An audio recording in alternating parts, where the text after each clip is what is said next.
Rihanna and Chris Brown are back together again. Wait, what? Really?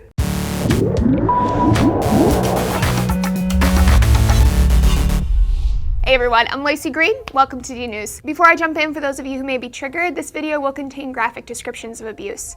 It was only a few years ago that Chris Brown repeatedly punched Rihanna in the face, bashed her head in the car door window, threatened to kill her before suffocating her. You get the idea. For the whole world looking on, news like Rihanna and Chris are back together is frustrating and really difficult to understand. Why wouldn't Rihanna leave this clearly abusive dude? Whenever this happens to someone, we always hear people call her stupid. We always hear people claim that she must want to be beaten. But those who have been abused are not stupid, and nobody ever wants to be beaten to a pulp. Working as a crisis counselor for a few years, I learned that most women do actually leave their abusers, but going back a few times is a common part of the leaving process. On average, a woman will leave an abusive relationship 7 times before she gets out for good. It's rarely overnight.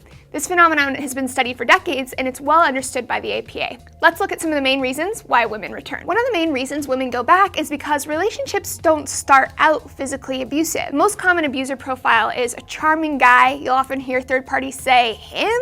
No way, he's so nice." An abuser is rarely openly angry, mean, or degrading. That stuff happens behind closed doors once the relationship has developed and in a cycle. And so, holding out for the hope of the days when things were good, she returns thinking that he could change, that this time he won't hit her. It can take a few particularly violent and terrifying eruptions before she can truly accept that the person she fell in love with is not who he really is. This is another cause for delay. While it might be difficult to understand, being hurt by someone you love doesn't immediately squelch all attachment to them. Even though she's been hurt by him, she may still love him. This happens in non-abusive relationships too, and just like those relationships have emotional baggage to work through, abuse just complicates the matter. Part of the emotional baggage is self-blame. I found that many women blame themselves. If only I had done this, if only I had done that, I was late, I was wrong. Maybe if I change, he will stop. This is often reinforced by abusers who claim that she made him this way. It's also reinforced by a culture that's complicit with things like abuse and rape. She dressed the wrong way, she said the wrong thing, and thus asked for it. This is called victim blaming. I actually went on Dr. Phil to talk about victim blaming. I'll put a link in the description if you're interested. The centering of blame on the abused person means that they have a lot of shame, self-doubt,